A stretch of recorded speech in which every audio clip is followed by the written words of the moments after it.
Good morning once again. The debate on whether cadre deployment serves the interests of a political party or the public has been argued for years. The High Court in Pretoria is now handling the matter, with the Democratic Alliance challenging the ANC's cadre deployment policy. Let's get you some analysis on this issue now. Professor Dirk Kotze is a political analyst from the Political Science Department at the University of South Africa. He joins us via our video link this morning. Prof, great to see you. Thanks very much indeed for coming on.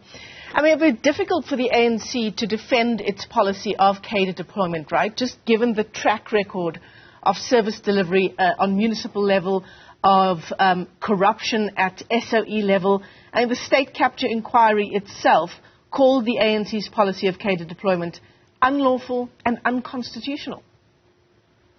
Yes, that is indeed so. And I think the most serious headache for the ANC is indeed the Zondo Commission's conclusions, and the fact that they present the policy in so negative terms, because the idea of political involvement in the appointment of senior persons, even senior officials, it happens worldwide. Yeah. And I think, therefore, it's not something unique to South Africa, but what has become a serious problem here is the fact that it has been formalized by the ANC in the form of a committee that's chaired by the Deputy President, and that it has reached such stages, such an extent of the people that it affects.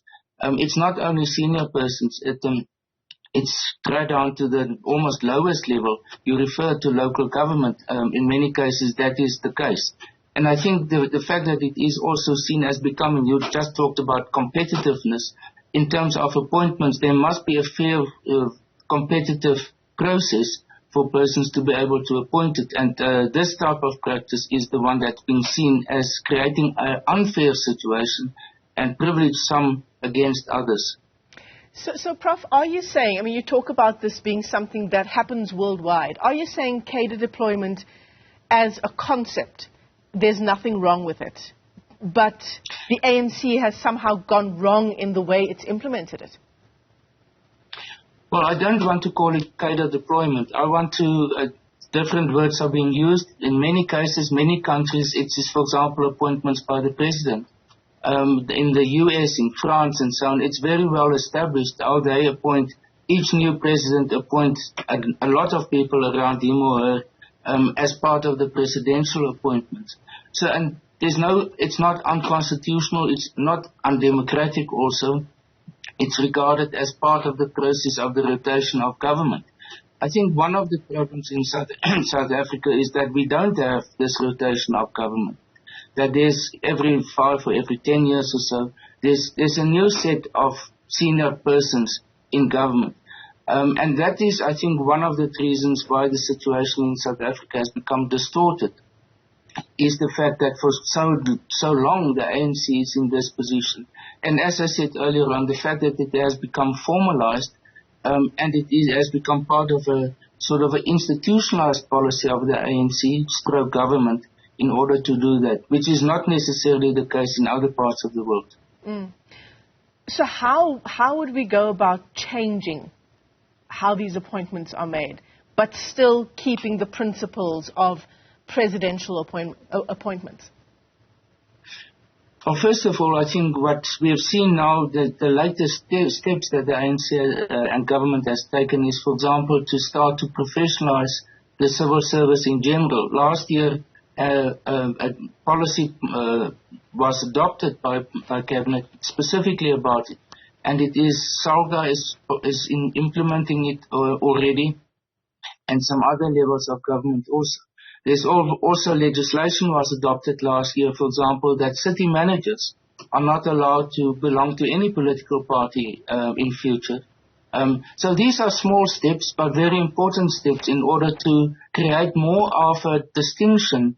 We can even call a separation of powers between the executive on the one hand and the public administration on the other hand. But as I indicated, it cannot become a complete separation between the two, because there's an overlap, especially at the senior level. Take, for example, directors general of national departments, or even at provincial level. it's inevitable that they will also have a type of a political association, and the minister and senior person, political leaders, must have the confidence in who are in those positions.